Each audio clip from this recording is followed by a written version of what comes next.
a shutdown of Homeland Security would have serious consequences and amount to a serious disruption in our ability to protect the homeland.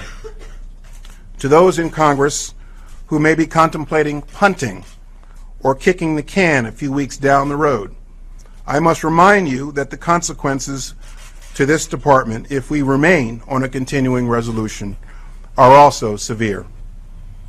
Secretary Jeh Johnson warning of possible fallout should Congress fail to fund the Department of Homeland Security as the Friday deadline looms. Welcome to America's Forum for this Tuesday. With Miranda Khan, I'm J.D. Hayworth. We know, J.D., for his part, Senate Majority Leader Mitch McConnell proposed a vote on the president's immigration plan as kind of a standalone to help resolve this battle on Capitol Hill. And for more on this developing story, we're pleased to be joined by Michael Cutler, a former INS officer who testified before the 9/11 Commission, and also by my former congressional colleague Pete Hoekstra at Newsmax Washington, who once upon a time served as the chairman of the House Intelligence Committee. Pete is at Newsmax Washington. Michael is in New York City. And Pete, let me ask you, when we were in the House, we would always try to figure out the Senate. Your quick take on this, who is going to blink? Will it be Senate Republicans? I think it's clear that it's going to be Senate Republicans either will or already have blinked. It'll be interesting to see exactly what the House does. The problem here, JD, is they're talking about process and they're not talking about the failure of Homeland Security and the president's policies and how that jeopardizes the safety and security of Americans. And Pete, even with Leader McConnell suggesting a separate vote on immigration funding, will some of the Gang of Eight side with the Democrats and basically go full steam ahead saying they're okay with executive amnesty? I don't think so. I think my take on it would be I think Republicans will stay united on the opposition to the president's positions. Michael, your thoughts. We mentioned Senator McConnell suggesting separating the immigration funding from the Homeland Security funding. Do you agree that that's a good idea?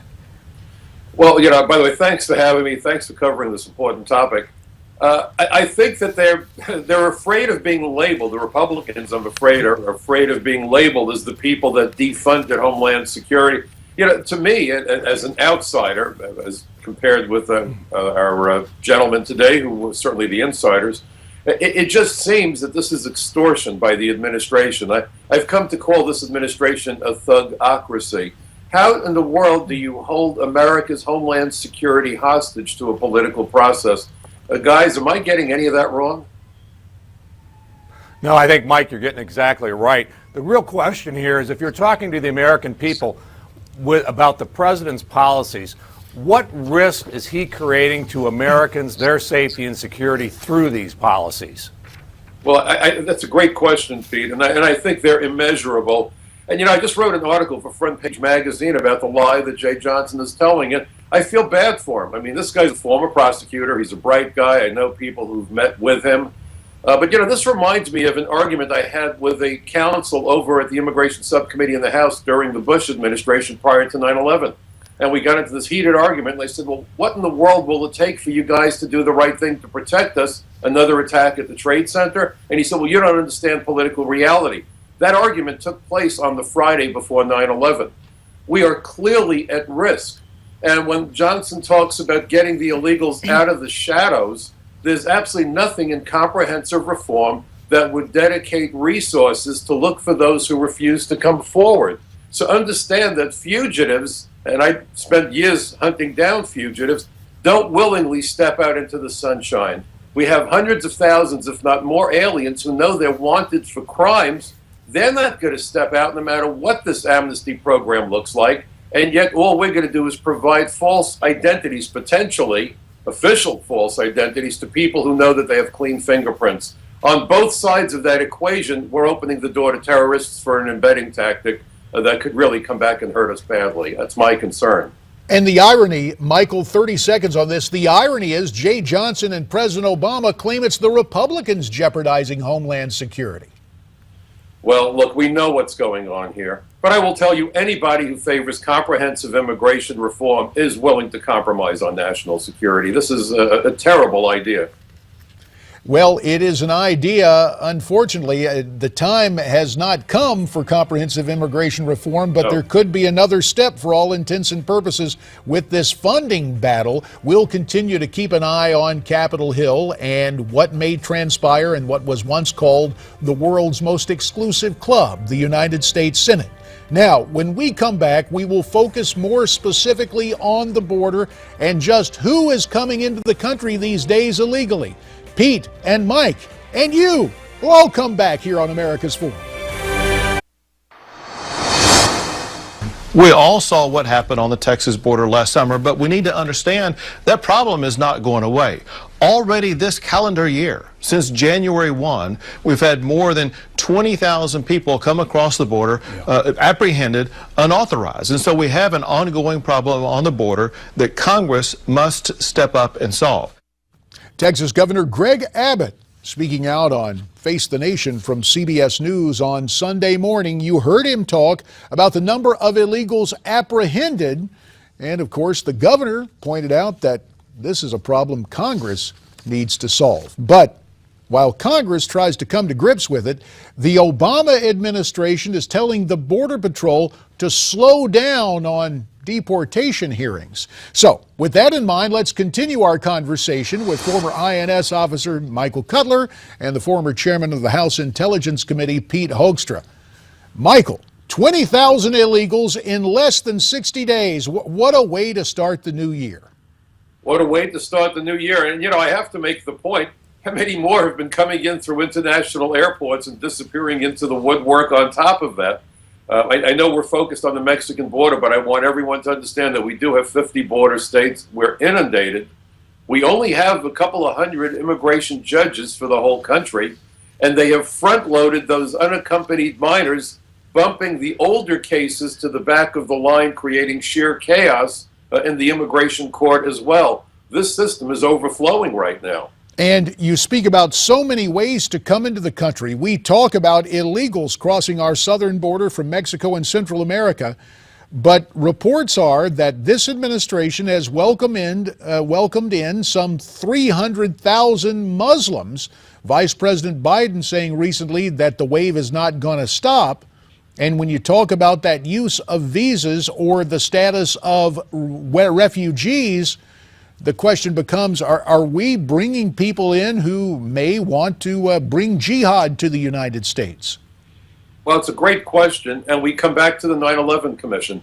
You know, for those folks out there, when you call your congressmen, your senators, why don't you ask that if what they're recommending and if what their goals are consistent with the findings and recommendations of the 9/11 Commission? One of the things the Commission warned about were people seeking political asylum. You had Ramzi Youssef, who participated in the first Trade Center bombing, granted political asylum.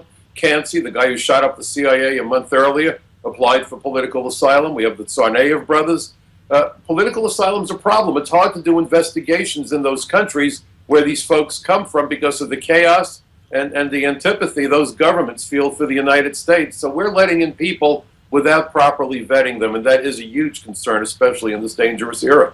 And when we get right down to it, we were talking earlier about funding for Homeland Security and trying to separate out the immigration component. The bottom line is that the proper financial resources and the proper application from manpower has been lacking for a long time.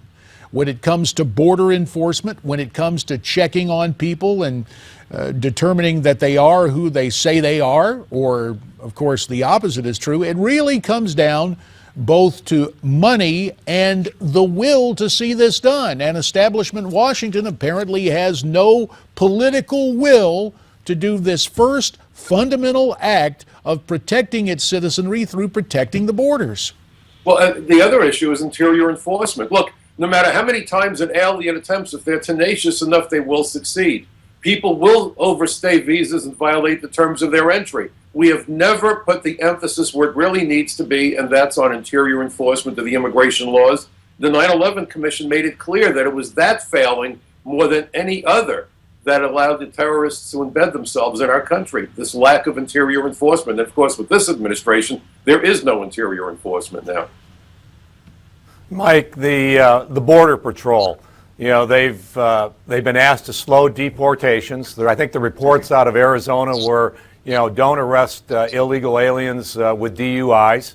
What's the morale there? It seems like we're asking them to do their job, but don't really do it the way that you'd want to do it. Are you hearing from your former colleagues as to how they're feeling about what they're being asked to do? I don't want to be glib, but that which doesn't exist can't be a problem. So you might say morale's not a problem because it doesn't exist.